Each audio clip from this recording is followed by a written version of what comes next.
मेरी प्यारी बहना भैया से क्या कहना, सुनी कलाई पे रक्षा बंधन का कागज पहना। तेरे लिए लड़ जाऊंगा दुनिया से अकेले, छोटी थी कंधे पे बैठा के मैंने दिखाए मेले। ओ मेरी प्यारी बहना जा ससुरा में खुश रहना, ओ मेरी प्यारी बहना जा ससुरा में खुश रहना।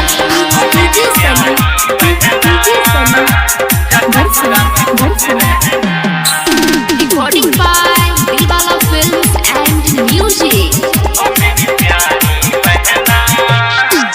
राखी के ये धागे कितने नाजुक होते हैं, दुनिया में ये रिश्ते कितने ताजुक होते हैं।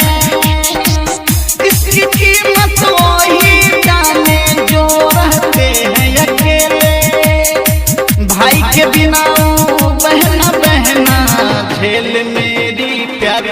ओ मेरी प्यारी बहना जा ससुरा में खुश रहना, ओ मेरी प्यारी बहना जा ससुरा में खुश रहना।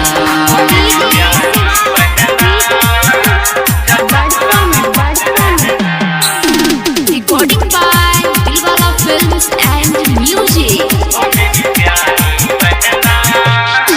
प्यार हमेशा बना के रखना भाई पे वो बहना, भाई तेरा रहे सलामत रब से ये है कहना।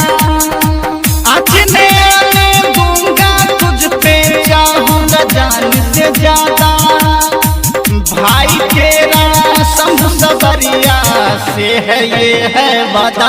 ओ मेरी प्यारी बहना जा ससुरा में खुश रहना, ओ मेरी प्यारी बहना जा ससुरा में खुश रहना।